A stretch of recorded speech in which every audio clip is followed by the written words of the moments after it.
Good morning বন্ধুরা। মাদুরাই থেকে রওনা হয়ে আজ এই মুহূর্তে আমরা চলে এসেছি কন্যাকুমারী। প্রায় ৩০৭ কিলোমিটার ট্রেন জার্নি করলাম। বাই রোড এলে কিছুটা রাস্তা কম হতো। ইজি মাই ট্রিপ থেকে ক্যাব বুক করলে প্রায় ৩,৮০০ থেকে ৫,৮০০-র মধ্যে এটা ভ্যারি করবে বিভিন্ন হ্যাচব্যাক, সেডান বা এসইউভি গাড়ির জন্য। প্রতিদিন প্রায় ৯টা বাস চলে। ক্যাপ রোডের ওপর new cap hotel, opposite to Mayapuri wonder works. এই হোটেলে কেন দুটি ঘর বুক করলাম সেটাই পরের মধ্যে জানাচ্ছি। যারা তো রেলওয়ে গেস্ট হাউসে থাকছে, হোটেলটি খুব ভালো, সাকেত এটা বুক করেছে। তো এনাদের বললাম যে সানরাইজ পয়েন্ট কত দূরে, আমরা সানরাইজ দেখবো। ওনারা বললেন যে রুফে সানরাইজ পয়েন্ট আছে। অবাক হলাম, বলে কি রে, কোথায় বাইরে আমাদের যেতে বলবে, কোথাও গিয়ে দেখতে যাবো না, বলছে ছাদে চলে যান। তা আমরা গিয়ে দেখি আকাশ সবে লাল হচ্ছে, সূর্যের রশ্মি আস্তে আস্তে ছড়িয়ে পড়ছে। আমরা দেখছি, মোহিত হয়ে গেছি। প্রথম সূর্যের আলো আমাদের মুখে এসে পড়েছে। হঠাৎ দেখি, আরে ওই তো, হ্যাঁ,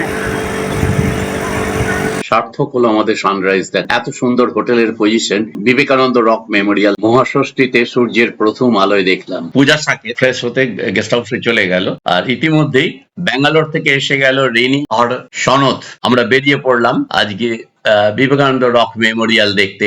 তা যেতে যেতে কিছু ছবি তো তুলতেই হবে। মানে ব্রেকফাস্ট, ইডলি, বড়া, লাল কলা, এইটা কিন্তু এখানকার বিখ্যাত। আজকে মহাষষ্ঠী, তোমরা সবাই ওখানে আনন্দ করছো, আর আমরা এখন মাদুরাই থেকে আজ এসেছি কন্যাকুমারী। খুব ভালো জায়গা। স্বামী বিবেকানন্দ এসেছিলেন এখানে 1892 খ্রিস্টাব্দে। কতই বা তখন বয়স হবে? 1863-তে জন্ম, তার মানে প্রায় 29 বছর বয়সে তিনি এসেছিলেন। এই 1892 এর কন্যাকুমারী আজ পাল্টে গেল।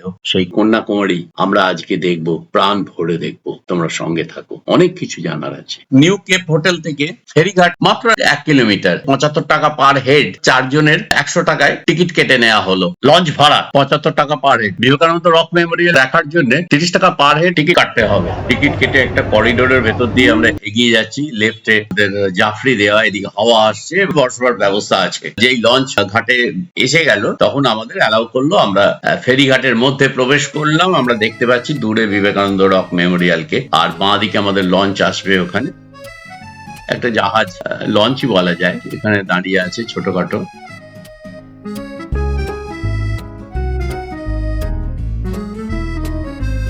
এখানে কিন্তু দুটো লাইন হবে, বাঁ দিকে ছেলেদের, ডান দিকে মেয়েদের।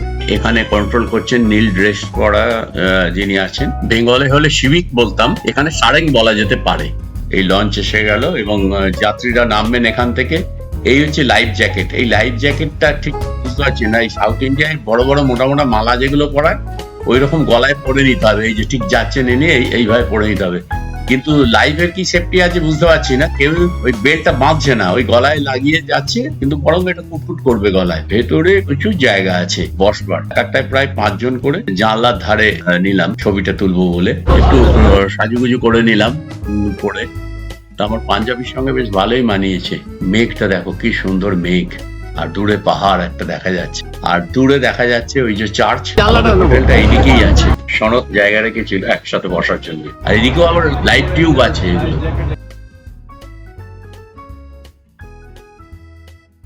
থেকে দেখো বাচ্চারাও এখানে এসছে, ছোট ছোট বাচ্চারা। এখান থেকে এক্ষুনি আমাদের এটা স্টার্ট করবে। বিকেলে আমরা কন্যাকুমারী মন্দির দেখবো, তার সঙ্গে সানসেট তো দেখতেই হবে।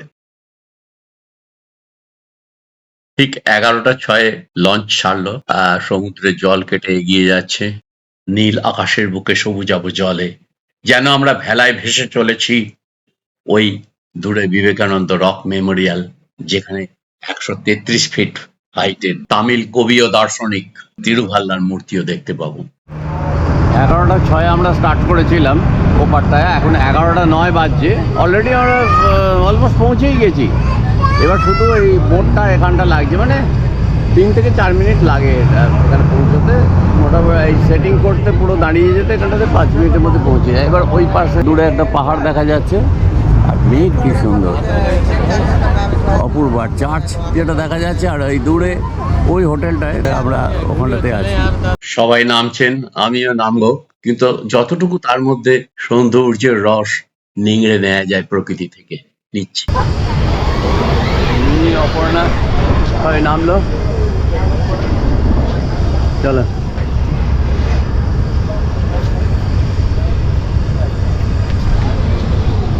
এটা কোথায় যাবো? স্বামী বিবেকানন্দ 1892 খ্রিস্টাব্দে ডিসেম্বর মাসে প্রথমে তামিলনাড়ু এর্নাকুলামে চটামিন স্বামীর সাথে দেখা করেন। এর্নাকুলাম থেকে তিনি ত্রিবান্দ্রম নাগেরকোয়েল ভ্রমণ করেন। 24/12/1892 হেঁটে তিনি কন্যাকুমারিকা আসেন, মানে আজ থেকে প্রায় 132 বছর আগে। আমরা এখানে এলাম বিবেকানন্দ রক মেমোরিয়াল দেখার জন্য। 30 টাকা পার হেড লাগবে, এই টিকিট কাটা হচ্ছে এখানে। লঞ্চে আসতে 75 টাকা পার হেড লেগেছিল। প্রিয় ভিউয়ার্স, এই সাউথ ইন্ডিয়াতে অলরেডি 6টা পার্ট চলে গেছে, এটা পার্ট 7। এরপরেও আরো 4-5টা পার্ট আসতে পারে। তোমাদের একটা হয়তো চিন্তা ভাবনা আছে কত হোটেল ভাড়া, কত কি খাওয়া দাওয়া, কি খরচা হলো। টোটাল খরচ আমি একদম লাস্ট ব্লগে দিয়ে দেবো। তোমরা এই ব্লগ গুলো দেখতে থাকো এবং প্রত্যেকটা পার্ট দেখো। सनराइज का टाइम है, सनराइज सनसेट ये टाइम है टुडे टुडे टुडे। আর এই যে দুটো ঘড়ি দেখছো, ডান দিকেটা সানরাইজ, বাঁ দিকেটা সানসেট। আজকে ঠিক কটায় সানরাইজ হয়েছিল, কটায় সানসেট হবে, সেটা এখান থেকে পাওয়া যাবে। প্রখর রোদে একটু রেস্ট নিতে গেলে এইখানে বেঞ্চি করে একটা ফ্যান আছে, আর চারিদিকে স্বামী বিবেকানন্দের বাণী আছে। রাস্তাটা ক্রমশই ওপরের দিকে স্লোপ হয়ে উঠে যাচ্ছে। আর যে জিনিস ছোটবেলা থেকে ক্যালেন্ডারে বিভিন্ন জায়গায় ছবি দেখেছি, তাকে চাক্ষুষ দেখলে যে কতখানি ভালো লাগে সে তোমরা বুঝতেই পারছো। দেখো, এই যে এটা নামার রাস্তা, খালি পায়ে নামছেন যারা নামছেন। আমাদেরও এখানে জুতো খুলতে হবে, এই সামনেই এই জায়গাটা। তা এখানে আর কোনো টাকা পয়সা লাগার ব্যাপার নয়, জুতোর একটা ওরা নাম্বার বলে দেবে, আমাদের জুতোগুলো রেখে দিলাম। আমরা যখন নেমে আসবো ওই নাম্বারটা বলে জুতোগুলো আবার নিয়ে পরে চলে আসতে হবে। এবার আমাদের হাঁটতে হবে কিন্তু ওই সাদা অংশটা দিয়ে, যেটা দক্ষিণেশ্বরেও দেখিয়েছি। এই যে সাদা অংশটা থার্মাল বিয়ারিং কোটিং বা হিট রেজিস্ট্যান্স পেন্টিং করা থাকে, খালি পায়ে ছ্যাঁকাটা লাগে না, যেটা সাইডে পাশে লাগে। দেখছো সবাই লাইন বরাবর যেতে হবে, আর এখানে সঙ্গে ছাতা আনবে গরমের সময়। এখানে আসার সময় হচ্ছে অক্টোবর থেকে ফেব্রুয়ারি, ওটাই হচ্ছে বেস্ট টাইম। এই দেখো সামনে এসে গেল স্বামী বিবেকানন্দ রক। এখানেই কিন্তু আমরা সেই বড় শিলা দেখতে পাবো যেখানে স্বামী বিবেকানন্দ 136 বছর আগে টানা 3 দিন বসে এখানে ধ্যান করেছিলেন। আচ্ছা, এখানে একটা কম্পাস আছে, এখানে ট্রু নর্থ বা জিওগ্রাফিক নর্থ মার্কিং করা আছে। সমুদ্রের মাঝখানে আগেকার দিন কম্পাসই ছিল মূল দিক নির্ণয় যন্ত্র। ধর্মীয় ক্ষেত্রে হাতি শুনেছি খুব দামি, সেটা তার দাঁতের জন্য কিনা জানি না। নীলাভ আকাশের দূর প্রান্তে আবারও চোখ গেল আটকে। এই দৃশ্য দেখার জন্যই তো এতদিন অপেক্ষা করছিলাম, এত দূরে এসেছি তো এই জন্যই। এইবারে এলো সেই মহেন্দ্রক্ষণ। এখন আমরা প্রবেশ করছি বিবেকানন্দ রক। ওই যে সামনে ওনার স্ট্যাচু, দুপাশে গুরুমা এবং গুরুদেব, নিচে সাদা মালায় ভূষিত সেই শিলা। এই স্থান থেকেই তিনি 3000 বছরের পুরনো কন্যাকুমারী মন্দিরের দিকে বসে টানা 3 দিন ধ্যান করেছিলেন। কত মানুষ এখানে বসে বিশ্রাম নিচ্ছেন। ঠিক যেমন এর নিচের স্তরে আর একটা বসার জায়গা আছে, ওই যে দূরে, ওখানেও দেখো বহু মানুষ ওখানে ঠান্ডায় বসে রয়েছেন। এখানেও ঠিক তাই। বিবেকানন্দ রকটা যেটা রয়েছে, এটা কিন্তু লাক্ষাদ্বীপের যে সাগর সেইখানটাতে। আর বহু মানুষ এখানে এই সৌন্দর্য উপভোগ করছেন এবং অনেকেই চাইছেন সানসেটটা এখান থেকেই দেখবেন। কিন্তু এখানে বিকেল 4টের পর লঞ্চ বন্ধ হয়ে যাবে। অনেকে ভাবছেন যে যতটা পারা যায় দেরি করে যাব। আজ বিকেলে যে নির্দিষ্ট সানসেট পয়েন্ট আছে যেখান থেকে সূর্যাস্ত মনোরম ভাবে দেখা যায়, সেখান থেকেই আমরা আজকেই দেখব। 1892 খ্রিস্টাব্দে স্বামী বিবেকানন্দের এই সফরকে শ্রীপদ পাড়াই সফরও বলা হয়। আর একটা ইনফরমেশন, যেটা বিবেকানন্দ রক মেমোরিয়াল, এটা একদিকে 130 ফিট 1.5 ইঞ্চি মতো, আর একদিকে 56 ফিট। আর এটা উদ্বোধন হয়েছিল 1970 সালে। জাতির উদ্দেশ্যে এটাকে সমর্পণ করা হয়। বিবেকানন্দ সম্পর্কে বলতে গেলে অনেক কিছুই বলা যায়। তা একটা তো আমরা ছোটবেলা থেকে জেনেইছি, একবার যে বই পড়ে নেন সেইটাই ওনার মুখস্থ হয়ে যেত। গণিতবিদ আর নিউম্যানেরও এইরকম একটা ব্যাপার ছিল। বিবেকানন্দ রকে এটা হলো সানরাইজ ক্যালেন্ডার। সারা বছর সূর্যের অবস্থান কোথায় থাকবে, দক্ষিণায়ন থেকে উত্তরায়ণ পর্যন্ত। নিচের থেকে দেখো বিবেকানন্দ রক টেম্পলের দৃশ্যটা কত ভালো লাগছে। আর নতুন যাত্রীরা আসছেন। এবার বন্ধুরা কিছুক্ষণ ফ্যামিলি ফটোশুট করে নি, এটাই তো থেকে যাবে।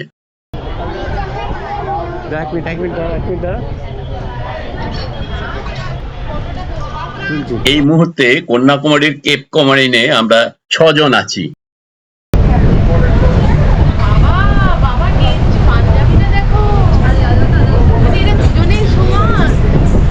আমি অপর্ণা, সাকেত সনদ, পূজারিনী।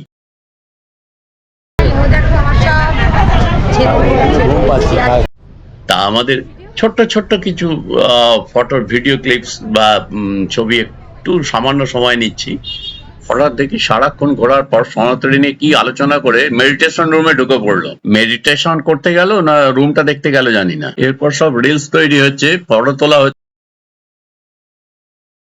তিরুভাল্লুভারের মূর্তির হাইট হচ্ছে 95 ফিট, বেসটা ওটা হচ্ছে 38 ফিট, টোটাল 133 ফিট। আর একটা ইনফরমেশন দিই, প্রায় এক সপ্তাহের সাউথ ইন্ডিয়া প্যাকেজে হচ্ছে আমাদের মতো চেন্নাই, মাদুরাই, রামেশ্বরম, কন্যাকুমারী, ত্রিবান্দ্রম হয়ে যদি এইভাবে তোমরা করো, মানে তামিলনাড়ু, কেরলে অনেক কিছুই দেখার আছে, এইভাবে যদি নিজেরা এটা ব্যবস্থা করো তাহলে অনেক অনেক কম খরচা হয়। এখানকার যে অটো রিক্সা লোকাল এখানে যাতায়াতের পক্ষে খুব পপুলার। কিরকম খরচ হতে পারে তার একটা আমি আলাদা করে ভিডিও তোমাদের দিয়ে দিচ্ছি খুব তাড়াতাড়ি। আর কিছু জানতে হলে কমেন্টস জানিও। আর ইডলি, ধোসা, বড়া ইত্যাদি খাবার থাকলেও ভাত, মাছ, মাংস সবই এখানে পাওয়া যায়। মিষ্টি বলতে গেলে ওই মুন্থিরি কাটু বলে একটা মিষ্টি আছে, যার বাইরেটা থাকে শক্ত একটা কভার থাকে কিন্তু ভেতরটা নরম। আনন্দ করে আমাদের বিবেকানন্দ রক মেমোরিয়াল দেখা হলো, 133 ফিট উঁচু থিরুভাল্লুভার মূর্তি দেখা হলো। আবার হইচই করতে করতে, আনন্দ করতে করতেই আমরা ফিরছি।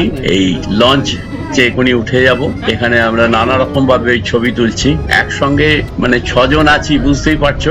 দুদিন কন্যাকুমারীতে 6 জন থাকবো, আর সানসেট দেখবো, কন্যাকুমারী টেম্পল দেখবো, গির্জা দেখবো, অনেক কিছু দেখার আছে। এই ব্লগটাতে আর বেশি বড় করব না, কারণ এটা অনেক বড় হয়ে যাবে। ওটা তোমরা দেখতে থাকো স্টাডি রাইডার চ্যানেল। ভিডিও করছি, রিনি বলছে তুমি ওদের মাথায় ডান্ডা মারছো নাকি, ওটা সরা ওখান থেকে। তাহলে যতটুকু পারি ছবিটা তুলে নি, আর কোথাও যাব না। এই শ্রী পাঞ্জাবি ধাবা একটা পেয়ে গেছি, আবার খিদে পেয়ে গেছে। এই রাস্তায় দাঁড়িয়ে আমি এখানেই ছবি তুলতে শুরু করছি। কোথায় রে তোরা? দেখছি ওইদিকে তো অপর্ণাদের দেখছি, এই তো রেনি সনদ চলে এসছে, ওদিকে সবাই মিলে আছে। চলো এই তাড়াতাড়ি এই ধাবাটাতে ঢুকে পড়ি। অনেক কিছুই অর্ডার হয়েছে কিন্তু সেগুলো আসতে দেরি হচ্ছে। এখন খিদে পেয়ে গেছে, ওই স্যালাড নিয়েই খেতে শুরু করে দিয়েছি, কি আর করা যাবে। যাই হোক বন্ধুরা, যদি আমাদের ভিডিওটা ভালো লেগে থাকে তো প্লিজ তোমরা সাবস্ক্রাইব করে দিও যারা নতুন আছো, আর লাইক কমেন্টস তো অবশ্যই দেবে।